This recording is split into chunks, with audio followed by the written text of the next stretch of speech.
Hello, everyone. My name is Andrey Baral, and I'm Chief Business Development Officer at CLS Global. So what we're going to talk today about is crypto marketing and market making. So basically, every crypto project from the beginning till the end, from its inception until the project gets its own token and reaches the trading platforms. So I would like to start from the beginning. And the first part of any project, after the owners, the founders, they found an idea, what do we do next? Obviously, the first part would be to do the fundraising. Either you invest your own money or you find the money. And obviously, the second way is the better way. So let's start. Now, few of you here either know projects or maybe owned projects or will own the project, and you'll be looking at such questions as where to start the fundraising, how to do that, where do I launch, what about the community? Multiple questions will pop up in your head. And this is what mainly we're going to talk about today. Let's start with the first part. So we are CLS Global, and what we do is we help you at the beginning stage at fundraising and marketing, and then we take you all the way to market making and liquidity management, which is a very important part because this is where the public gets to know your project, public can invest in your project, and this is how you get the extra funding flowing in your project and how you can progress further and further and get to the higher levels. Now, obviously, we've been on the market for more than 5 years now. We have more than 250 existing clients. We've in touch with so many exchanges, and as you know, the number gets lower and lower with the quality. So you'll see that through the next years that there will be less exchanges, but still there are a lot of the local exchanges, and I'm going to touch on that on all of the aspects. Now let's start with the fundraising. Now fundraising is actually simple but quite complex process. So first of all, you have to understand that you have to do a thorough market analysis before you come up with an idea. You have to make sure that the idea is viable, and it has to be viable specifically for investors to invest. The white paper sharpening and website audit, why is that important?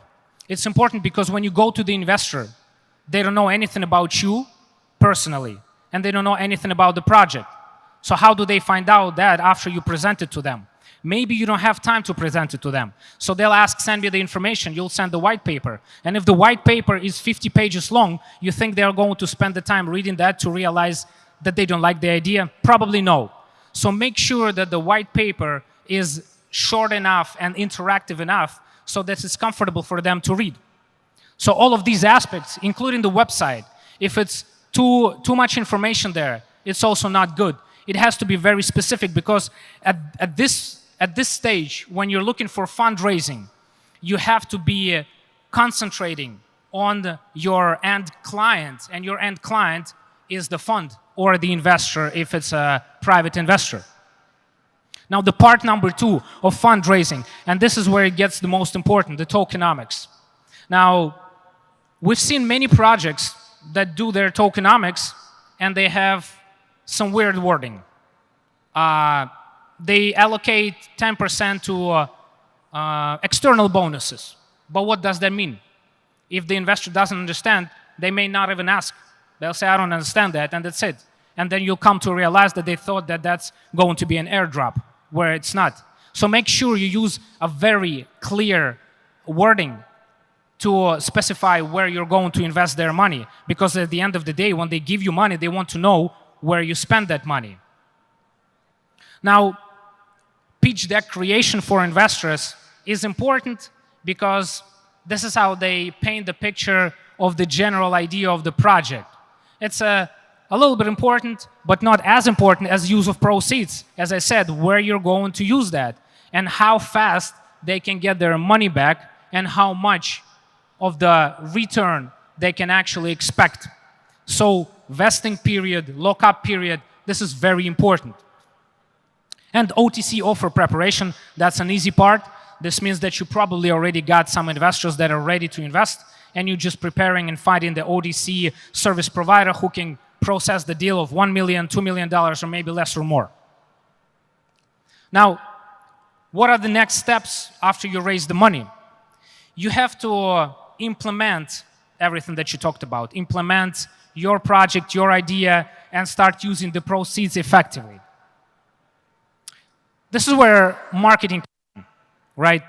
You should start doing marketing before you, not before, but as soon as possible.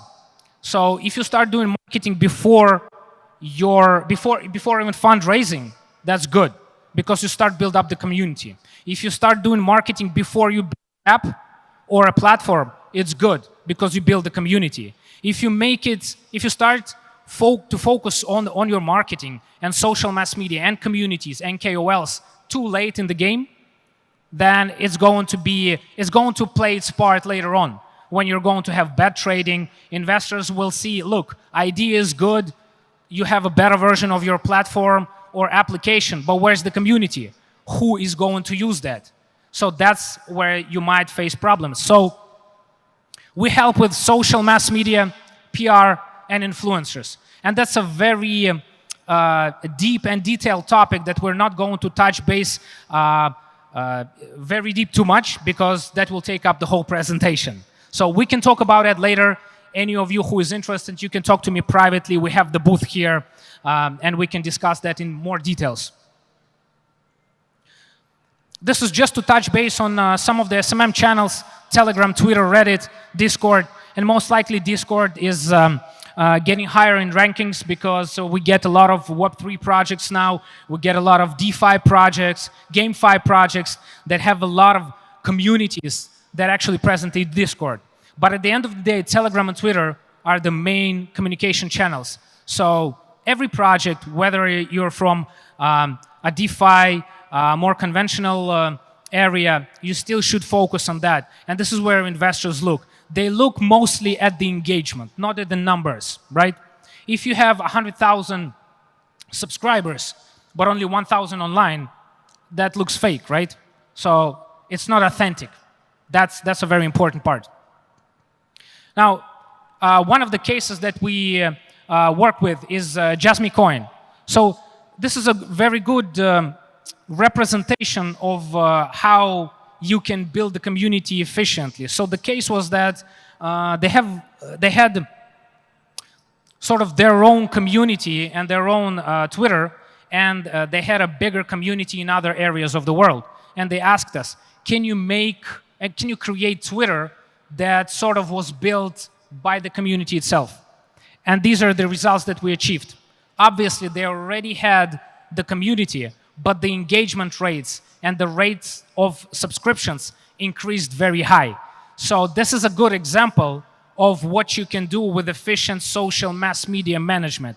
And when I talk about that, I mean brand marketing strategy, content creation, design creation, active posting. And there is a certain way how you can post. You can post about business specifically, and it's going to be very boring. So you have to mix it up with a little bit of fun, maybe retweet somebody, maybe do some memes, maybe do some of the trends that are going on, cats, dogs, Dogecoin. You all remember when there was big hype with Elon. So you can play on that. That's like a little marketing trick. This is basically SMM with CLS. As I said, brand marketing strategy, social, mass media, cross-promotion, and KOLs. The last 2 points, 3 and 4, they're more important, because if you do good social mass management, you have good posting, you have an in-house team, even if they do good, who are they going to engage if your community doesn't have an inflow of new subscribers? And new subscribers, you actually get through cross-promotions with other projects that have similar communities, and through KOLs, obviously, influencers. So this is actually a little present that we're going to give you at the end of the presentation, so make sure you stay here till the end, and I'll present it to you. So now, this is the part where CLS Global starts to help you to bring your community members into traders. And this is where we started. We started from market making. We're very experienced in that. We have a lot of connections with exchanges, with launch pads, with the VCs, and investment funds. And it's important to make sure that your trading and a choice of the exchange is good enough so that your community members actually start to trade your token, because at the end of the day, that's your goal. If you went to an exchange, whether it's decentralized or centralized. So now market making.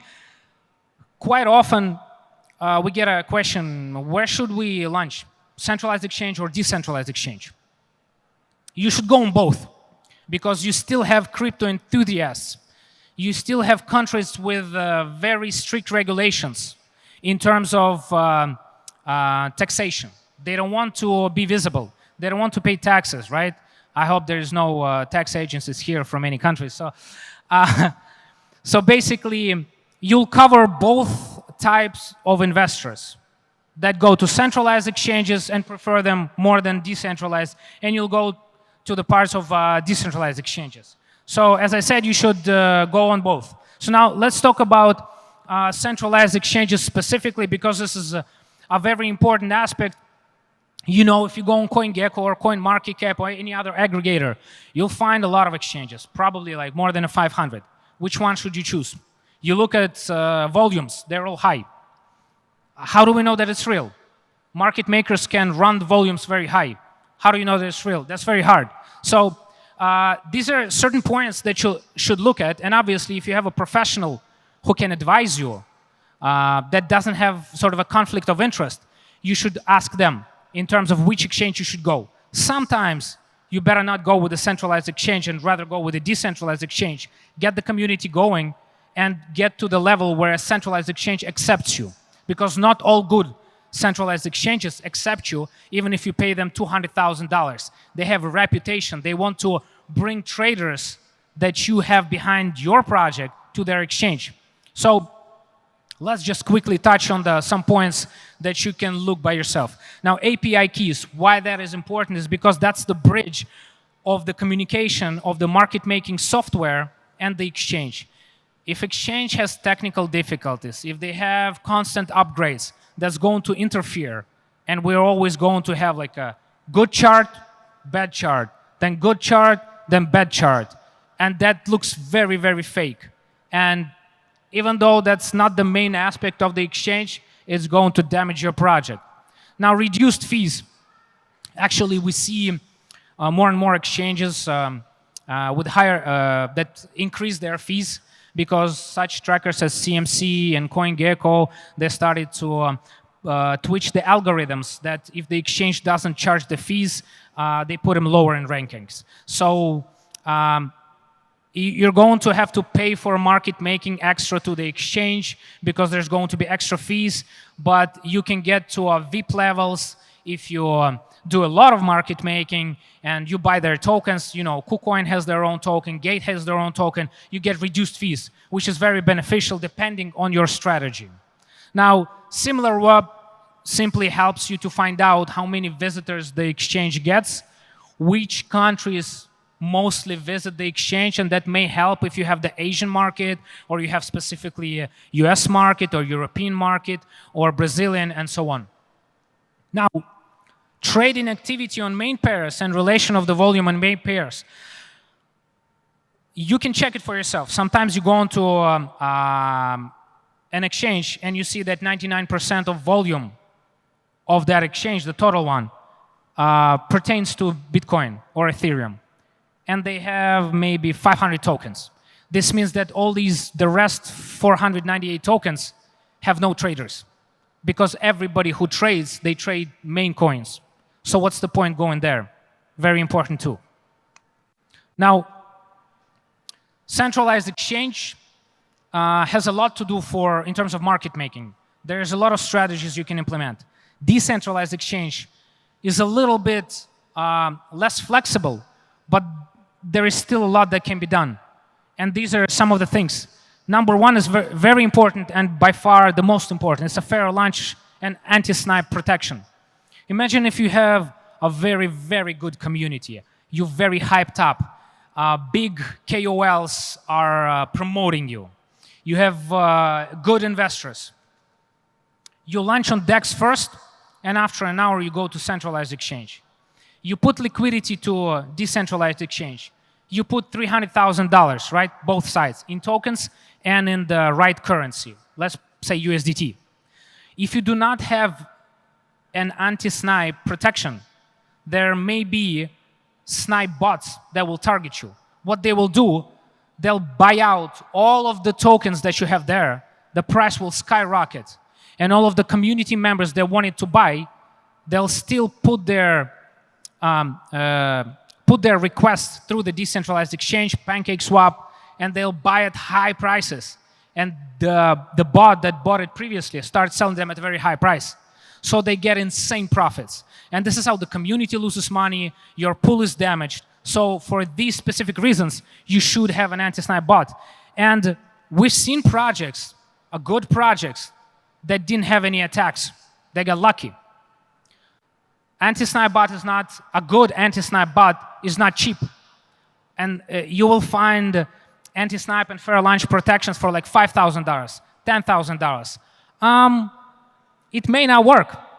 And you may think that it worked, but maybe nobody attacked you. So be careful on that. You really have to understand what kind of technology, like how exactly anti-snipe protects you.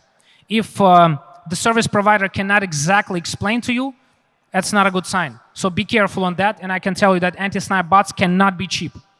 Now, volume support and price management. Pretty simple things, just like in centralized exchanges. We can do that. We can talk about it in more details if that's needed. It's usually needed when you want to progress to higher exchanges, and let's say you decided not to go on lower tier centralized exchanges. So that's about decentralized exchanges. Now, I'll quickly show you why the project needs market making, for the most part. And I'm talking about 95% projects. And we have clients who are top 100. They still use market making. So you see how there was no volume, and then suddenly there is 41,000. Does that look real? No, because after that it stays very high, and then it drops. Probably, actually, they had some problems with the software or maybe API keys. So that's a bad case. Now, what you ideally should have done, you should have gradually increased that. That would be more natural. So that's actually a mistake either on the market maker side or on the project side, because they decided to do market maker on their own. This is how the bad project looks. No, actually, not the bad project looks. It may be a good project, but the project with a low trading community looks without a market maker. Red trust scores, almost no volume.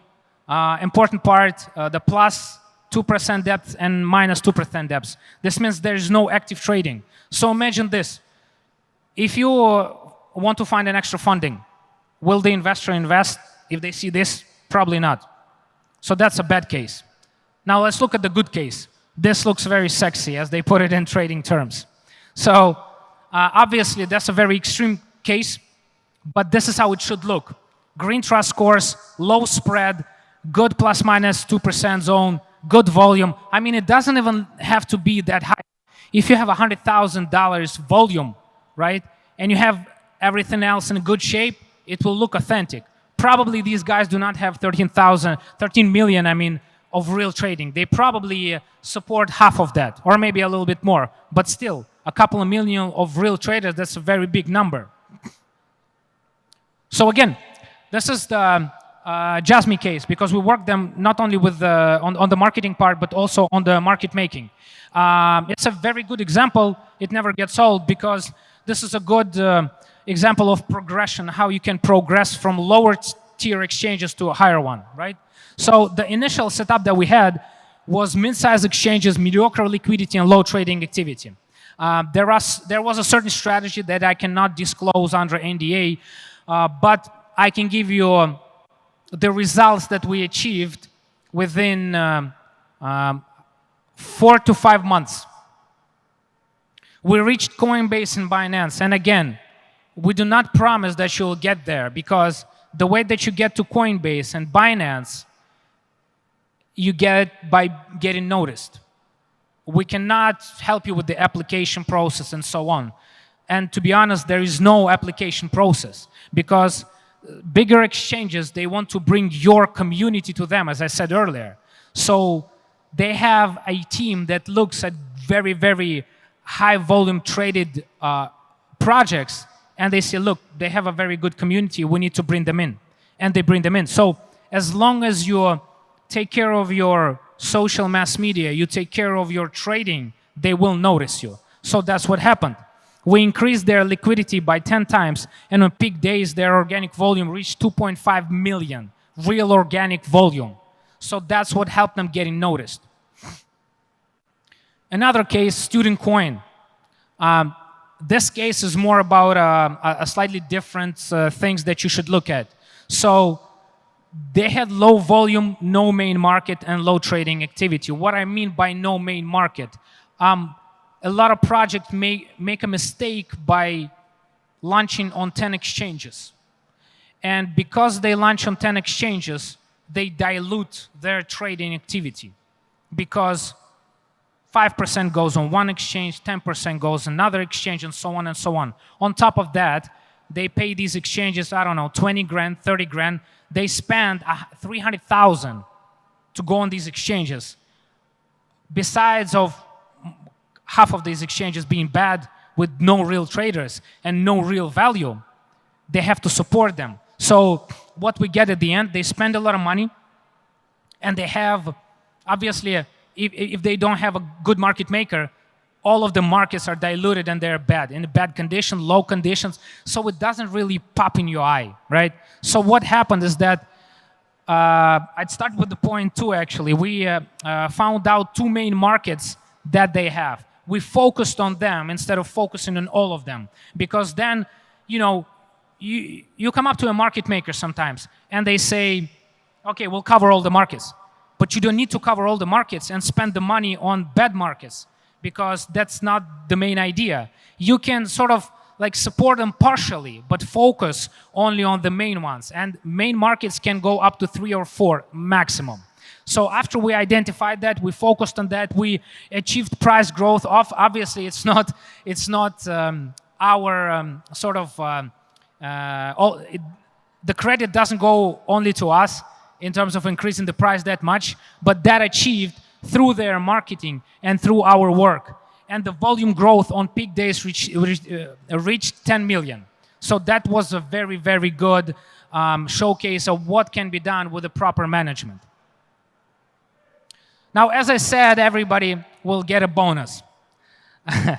You can scan QR code, fill in just 3 questions, and we will contact you back with a tailored solution. We will give you a free analytics on your project, or maybe the project that you know, if you have any friends, or maybe you're an advisor at some project. We will give free analytics and advise you whether you should go with this KOL. We can give you an honest opinion on your current marketing agency or your current market-making conditions. And if you would like to speak to us today in more details, you're more than welcome to come by to our booth. We're right here as your exit. It's CLS Global again, and we'll be glad to help you. So thank you very much, guys. Hope you enjoy.